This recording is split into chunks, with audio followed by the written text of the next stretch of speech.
Hello everyone, welcome to Rohan एजुटेक। कैसे आप सब? आई होप कि आप बहुत अच्छे होंगे। तो डियर ऑल, आप फाइनल ईयर क्लास 12th में एंटर हो चुके हो। अब काफ़ी स्टूडेंट्स ये सोच रहे हैं कि भैया क्लास 12th में हमको मैथ्स को किस तरह स्टार्ट करना चाहिए या किस तरह उसको प्रिपेयर करें कि क्लास 12th के बोर्ड एग्जाम में हम इजीली अपना एक अच्छे स्कोर सिक्योर कर ले, हम एक अच्छे स्कोर क्लास 12th में ले आए। 90 प्लस स्कोर, 95 प्लस स्कोर हम इजीली अचीव कर ले। किसमें?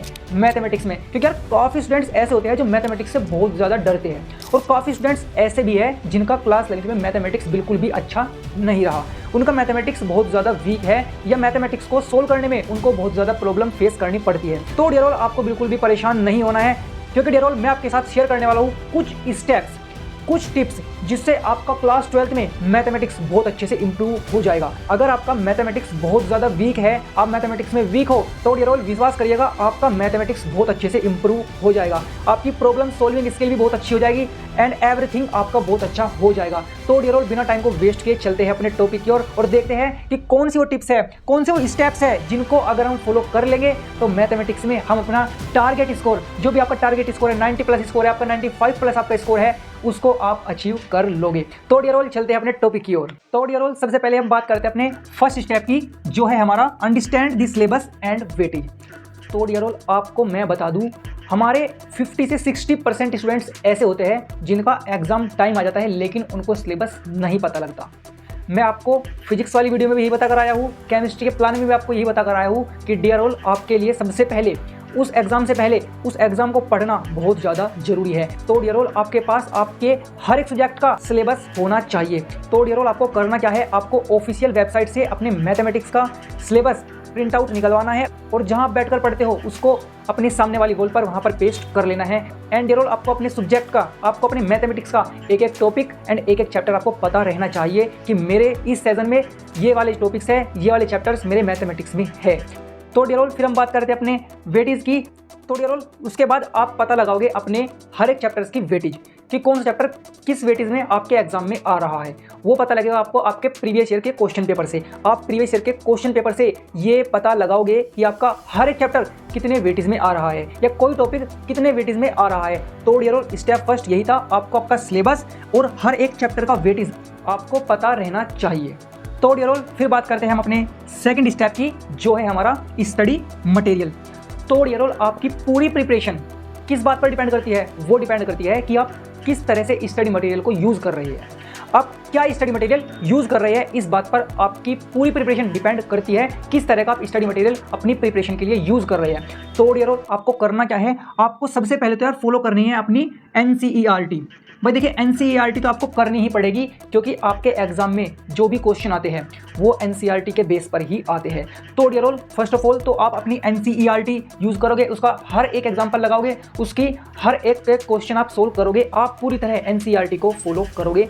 एंड डियर ऑल अगर आप नंबर ऑफ क्वेश्चंस ज़्यादा लगाना चाहते हो, आपको हर एक टॉपिक को, आपको हर एक मैथमेटिक्स के कंसेप्ट को अच्छे से डीपली पढ़ना चाहते हो, हार्ड से हार्ड आप उसके क्वेश्चन सोल्व करना चाहते हो, आप मैथमेटिक्स में अच्छा इंटरेस्ट डेवलप करना चाहते हो, तो डियर ऑल उसके लिए आप यूज़ करोगे रेफरेंस बुक। जो भी रेफरेंस बुक आपको अच्छी लगती है आप उसकी हेल्प ले सकते हो, आप उसको फॉलो कर सकते हो। तो डियर ऑल स्टडी मटेरियल में फर्स्ट ऑफ ऑल NCERT तो आपको 100% एंड आपको पूरी तरह से यूज़ करनी ही है, फॉलो करनी ही है। साथ ही साथ जो भी रेफरेंस बुक आपको अच्छी लगे आप उसको फॉलो कर सकते हो। और मैं तो ये कहता हूँ अगर आप दोनों को ही अच्छे से फॉलो करते हो तो डियर ऑल मैथमेटिक्स आपका बहुत अच्छे से इंप्रूव हो जाएगा। तो डियर ऑल फिर बात करते हैं हम अपने थर्ड स्टेप की, जो है हमारा कंसेप्चुअल क्लैरिटी। तो देखिए मैथमेटिक्स डिपेंड करता है कि आपके मैथमेटिक्स के कंसेप्ट कितने ज़्यादा स्ट्रॉन्ग है और कितने ज़्यादा वीक है।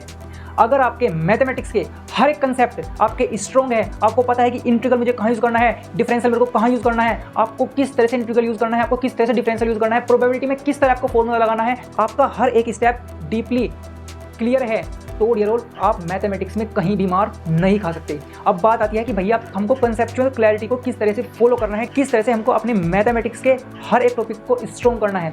तो डियर ऑल उसके लिए आप क्या करोगे, आपके टीचर जो भी आपको समझा रहे हैं, चाहे आपके स्कूल टीचर हो या आपके कोचिंग टीचर हो या आप कहीं से ऑनलाइन आप लर्निंग कर रहे हो, आपके टीचर आपको जिस तरह से कंसेप्ट समझाते हैं उसको समझो उसके बाद आप अपनी एनसीईआरटी से उस कंसेप्ट और बेस, उस टॉपिक पर बेस सभी एग्जाम्पल जो भी आपके एनसीईआरटी में दिए हुए हैं उनको आप सोल्व करोगे बिना देखे। बिना देखे कि सोल्व करना है। जब आप उनको बिना देखे सोल्व करोगे तो आपको पता लगेगा कि जो भी आपके टीचर ने वो टॉपिक समझाया है वो आपको समझ आया है या नहीं आया। अगर आपको समझ आ भी गया तो भी आप क्वेश्चन सोल्विंग में कहाँ प्रॉब्लम कर रहे हो, आप कहाँ पर अटक जा रहे हो। जैसे ही आप कहीं पर फंसे, जहाँ पर भी आप अटके, तुरंत उसका सोल्यूशन फिर देखो उस एग्जाम्पल का सोल्यूशन और आपको पता लगेगा कि मेरी कहाँ पर मिस्टेक हुई। अगर आपका आंसर गलत आया फिर आप अपने एग्जाम्पल के सोल्यूशन से उसको मैच करोगे अपने सोल्यूशन को, तो आपको पता लगेगा कि मैंने कहाँ पर मिस्टेक की। उसके बाद आप हर एक एक्सरसाइज के हर एक न्यूमेरिकल लगाओगे, हर एक न्यूमेरिकल सोल्व करोगे, जिससे आपकी कंसेप्चुअल क्लैरिटी बहुत अच्छे से इंप्रूव हो जाएगी। तो डियर ऑल, आपको स्टेप 3 में यही करना है, आपको अपने हर एक कंसेप्ट को डीपली पढ़ना है। अगर एनसीईआरटी से आपको समझ नहीं आ रहा, जो आपके टीचर ने आपको समझाया नहीं समझ आ रहा, तो आप किसी अदर टीचर की हेल्प ले सकते हो। लेकिन आपको अपना कोई भी टॉपिक, अपना एक भी टॉपिक आपको डाउट में नहीं रखना, क्योंकि वो डाउटफुल टॉपिक आपको आपके एग्जाम में प्रॉब्लम क्रिएट कर सकता है। तो डियर ऑल, आपको अपना हर एक टॉपिक स्ट्रॉन्ग करना होगा। कैसे करना होगा मैंने बता दिया, कोई इसमें ज़्यादा झंझट मैंने आपको नहीं बताया। मैंने आपको यही बताया कि बस आपको सिर्फ एग्जाम्पल और प्रॉब्लम सोल्विंग पर ध्यान देना होगा। आप जैसे जैसे अपने एग्जाम्पल सोल्व करोगे, रेफरेंस बुक से आप एग्जाम्पल सोल्व करोगे, आपकी मिस्टेक्स आपके सामने आती चली जाएगी, आप उन पर वर्क करते चले जाओगे और अपना स्टेप 3 मतलब कंसेप्चुअल क्लैरिटी को इंप्रूव कर लोगे। तो डियर ऑल, अब बात करते हैं अपने 4th स्टेप की, जो है हमारा स्टेप 4, वो है हमारा प्रिपेयर फॉर्मूलाज नोट्स। तो dear all, prepare formula notes बहुत ज़्यादा इंपॉर्टेंट है, क्योंकि आपका जो ये स्टेप है वो आपको हेल्प कराने वाला है आपके एग्जाम टाइम में, वो आपको हेल्प कराने वाला है आपके रिवीजन टाइम में। तो dear all, prepare formulas notes आपके लिए बहुत ज़्यादा इंपॉर्टेंट है। इसमें आपको करना क्या है, तो डियर ऑल, इसमें आपको एक फॉर्मूलाज नोटबुक प्रिपेयर करनी है, जिसमें आप हर एक टॉपिक की, जो भी टॉपिक आपको पढ़ाया जा रहा है उस टॉपिक के फॉर्मूलाज नोट करते चलोगे। सिर्फ और सिर्फ फॉर्मूलाज आपको इसमें नोट्स करने हैं। अपने हर एक फॉर्मूला जो आपके टीचर आपको समझा रहे हैं वो वाले फॉर्मूलाज भी, आपके एनसीईआरटी में जो अलग से फॉर्मूला दिया है उनको भी आप नोट करोगे। और अगर रेफरेंस बुक में आपको कोई अलग फॉर्मूलाज आपको देखने को मिलता है तो उन हर एक फॉर्मूलाज को आप अपने नोट्स में, अपने फॉर्मूलाज नोट्स में नोट डाउन करते चलोगे, ताकि आप जब भी आप किसी क्वेश्चन में फंसो तो उससे रिलेटेड जो भी फॉर्मूलाज आपके हैं आप उसको ईजिली एक्सेस कर लो। आपको बिल्कुल भी झंझटबाजी में पढ़ने की जरूरत ना पड़े, आपको बिल्कुल भी प्रॉब्लम ना हो। और एग्जाम टाइम पर आप जब भी क्वेश्चन सोल्व करो तो आपको आपके सभी नोट्स को पढ़ने की जरूरत ना पड़े, आपको सिर्फ और सिर्फ एक बार फॉर्मूला रिवाइज करना पड़े और अपने क्वेश्चंस को आप ज्यादा टाइम दे पाओ। आपको बुक्स में एग्जाम टाइम पर ज्यादा झांकना ना पड़े, ज्यादा कुछ भी फाइंड करना ना पड़े,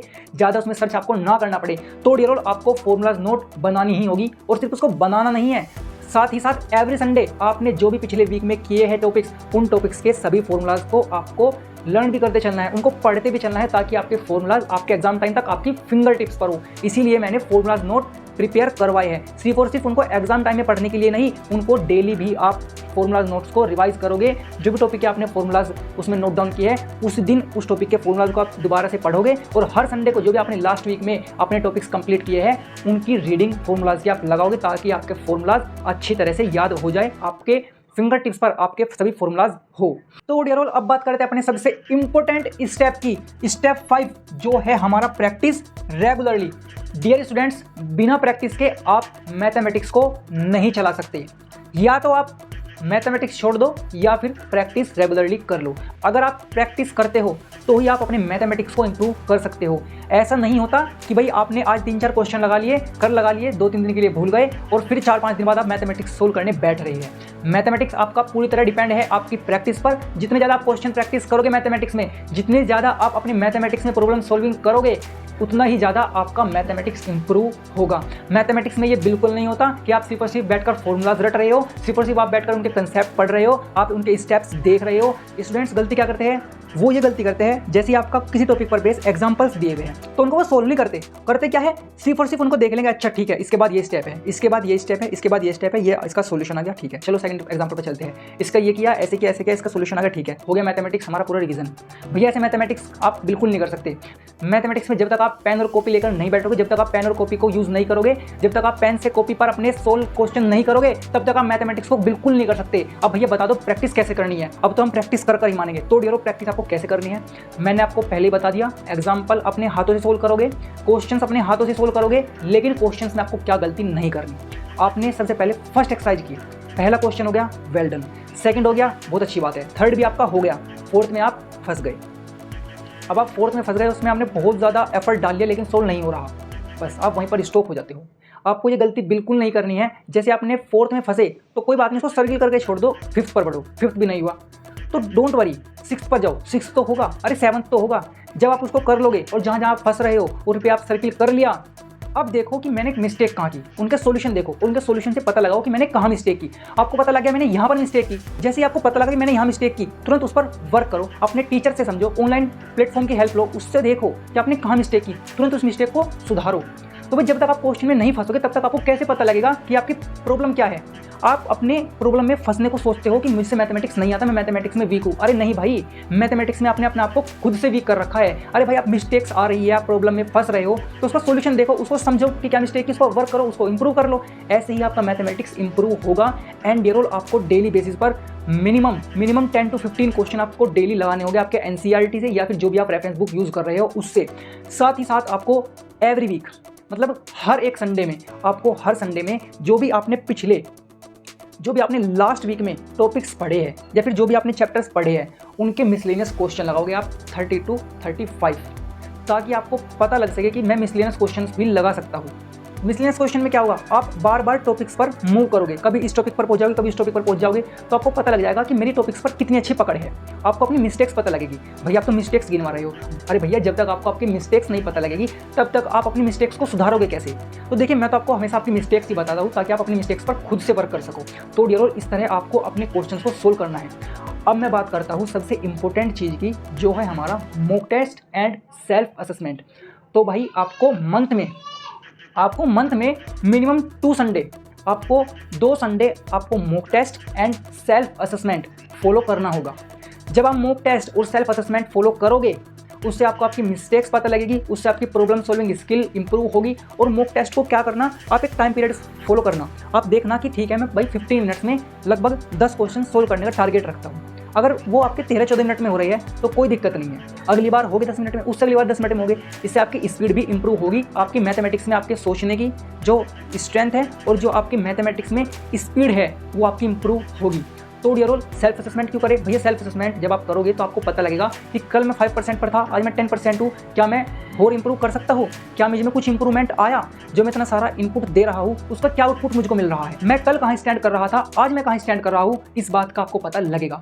तो डियर ऑल, आपको mock test, self assessment solve करने हैं। एंड डियर ऑल, आपको जो मैंने बताया एनसीईआरटी के आप क्वेश्चंस लगाओगे, जहाँ पर आप फंस रहे हो उसको सर्किल कर लोगे। भैया सर्किल क्यों करवा कर छोड़ा?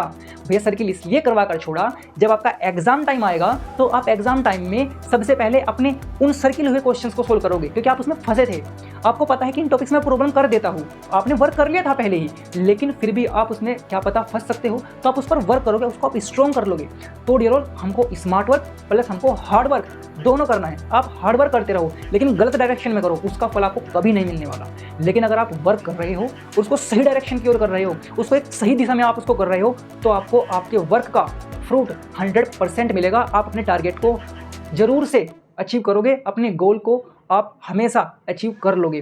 तो डियर ऑल, अब बात करते हैं अपने 6th स्टेप की, जो है हमारा टाइम मैनेजमेंट। तो dear all, time management, first of all time management में बात करते हैं कंसिस्टेंसी की। देखिए कंसिस्टेंसी टाइम मैनेजमेंट में बहुत ज़्यादा ज़रूरी है। ये बिल्कुल नहीं करना कि आपने कोई भी प्लान बनाया, मैथमेटिक्स में आपने कोई भी स्टेप्स फॉलो किए, कोई भी आपने रूल्स फॉलो किए, उनको आप सिर्फ 1 दिन यूज कर रहे हो फॉलो, 2 दिन आपने उसको फॉलो किया, 3 दिन आपने फॉलो किया और 4 दिन बाद आप भूल गए कि हाँ मैं कोई प्लान फॉलो कर रहा था। तो डियर ऑल, कंसिस्टेंसी दिखाना बहुत ज़्यादा ज़रूरी है। कंसिस्टेंसी से ही आप सक्सेसफुल हो सकते हो। तो डियर ऑल, टाइम मैनेजमेंट में कंसिस्टेंसी का 100% आपको ध्यान रखना होगा। एंड डियर ऑल, फिर बात करते हैं अपने टाइम मैनेजमेंट के सेकंड फैक्टर की, जो है हमारा एलोकेट टाइम। तो डियर ऑल, जो भी आपके टॉपिक्स चैलेंजिंग है, मतलब काफ़ी टॉपिक्स ऐसे हैं जिसमें आप प्रॉब्लम फेस कर रहे हो, कुछ टॉपिक्स ऐसे हैं जिसमें आप बहुत ज़्यादा वीक हो, एंड कुछ टॉपिक आपके ऐसे हैं जिसमें आप अच्छे हो, आप उसमें अच्छा कर लेते हो। तो डियर ऑल, आपके जो भी आपके चैलेंजिंग टॉपिक्स हैं उसको ज़्यादा टाइम दो। आपको ये बिल्कुल नहीं करना कि आपका ये टॉपिक्स अच्छा है तो इस टॉपिक पर आप ज़्यादा क्वेश्चन सोल्व कर रहे हो, सिर्फ इसी को टाइम दे रहे हो। अरे भाई वो पहले ही स्ट्रॉन्ग है, जो आपका वीक है उस पर वर्क करो, उसको देखो, उसको उसी लेवल पर लेकर आओ जिस लेवल में आपका वो वाला टॉपिक है जो स्ट्रॉन्ग है। तो डियर ऑल, आपको यहाँ से थोड़ा टाइम बचाकर, जो आपका टॉपिक्स अच्छे हैं वहाँ से थोड़ा टाइम बचाकर उसको शेयर कर दो। जो आपके चैलेंजिंग टॉपिक्स हैं उन पर थोड़ा ज़्यादा वर्क करो ताकि आपके चैलेंजिंग टॉपिक्स अच्छे हो जाए, वो इंप्रूव हो जाए। तो डियर ऑल, ये था हमारा टाइम मैनेजमेंट। तो डियर ऑल, मैंने आपको सभी 6 स्टेप्स बता दिए कि आपको मैथमेटिक्स में किस तरह से करना है। देखिए मैंने आपके साथ कोई टाइम टेबल शेयर नहीं किया, मैंने ये बिल्कुल नहीं बताया कि भाई ये टॉपिक्स कर लो, सिर्फ ये टॉपिक्स कर लो, या फिर मैंने ये नहीं बताया कि इस टाइम से इस टाइम ये कर लेना, इस टाइम से इस टाइम ये कर लेना, इस चैप्टर्स को ऐसे कर लेना, उस चैप्टर्स को ऐसे कर लेना। हर एक स्टूडेंट का टाइम टेबल अलग होता है, हर एक स्टूडेंट्स के वर्क करने का तरीका अलग अलग होता है। मैंने आपको सिर्फ वो टिप्स दी है, वो स्टेप्स आपके साथ शेयर किए हैं जो हर एक स्टूडेंट्स की मैथमेटिक्स की प्रिपरेशन के टाइम पर बहुत ज़्यादा इंपॉर्टेंट है। तो डियर ऑल, आई होप कि ये सभी स्टेप्स आपको बहुत अच्छे से समझ में आ गए होंगे, आपको बहुत अच्छे लगे होंगे। तो डियर ऑल, अगर आपको वीडियो अच्छी लगी हो तो वीडियो को लाइक करें। एंड डियर स्टूडेंट्स, अगर आप चैनल पर नए हो तो चैनल को सब्सक्राइब करें। एंड डियर स्टूडेंट्स, क्लास 12 का कंप्लीट रोड मैप, फिजिक्स का 95+ स्कोर का road map, and dear students chemistry में 95+ का कंप्लीट रोड मैप मैं पहले ही शेयर कर चुका हूँ। तीनों ही वीडियो का लिंक डिस्क्रिप्शन में मैंने दिया हुआ है। तो डियर स्टूडेंट्स, मिलते हैं अपनी अगली वीडियो में, तब तक के लिए बाय बाय। सफर आपकी मंजिल तक।